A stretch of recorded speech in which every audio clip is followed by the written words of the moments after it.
प्राथमिक शाळेची इमारत ढासळली, 140 विद्यार्थ्यांच्या जीवितास धोका। उरण तालुक्यातील प्राथमिक शाळा सोनारी ची इमारत ढासळली असून वर्गखोल्यांमधील स्लॅबच्या प्लास्टरची पडझड सुरू झाली आहे। त्यामुळे शाळेत अभ्यासाचे धडे गिरवणाऱ्या 140 विद्यार्थ्यांच्या जीवितास धोका निर्माण झाला असून विद्यार्थी जीव मुठीत घेऊन अभ्यासाचे धडे गिरवत आहेत। JNPT प्रकल्प बाधित आदर्शवत गाव म्हणून सोनारी गावाकडे उरण तालुक्यातील जनता पाहत आहे।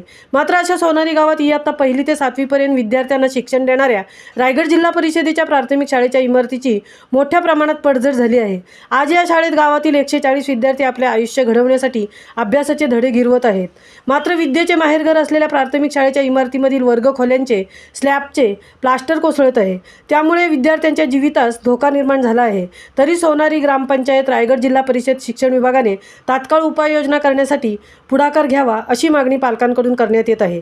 प्राथमिक शाळा सोनारीच्या इमारतीच्या पडझडी संदर्भात सोनारी ग्रामपंचायत, उरण पंचायत समिती तसेच रायगड जिल्हा परिषदेकडे पत्रव्यवहार केला असून पर्यायी व्यवस्था निर्माण करण्याची मागणी केली आहे। सौ पुष्पलता महादेव ठाकूर, मुख्याध्यापिका, रायगड जिल्हा परिषद प्राथमिक शाळा सोनारी। प्राथमिक शाळा सोनारीच्या इमारतीची पडझड झाली आहे। त्यामुळे शाळेसाठी सोनारी ग्रामपंचायतीकडून 5 वर्गखोल्या बांधण्याचा प्रस्ताव आहे। परंतु उर्वरित वर्गखोल्या बांधण्यासाठी उरण पंचायत समिती तसेच रायगड जिल्हा परिषदेने निधी उपलब्ध करून द्यावा अशी मागणी केली आहे।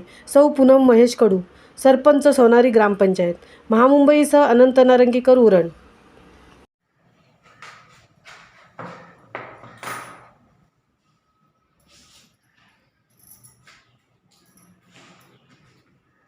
मॅडम तुम्ही इकडे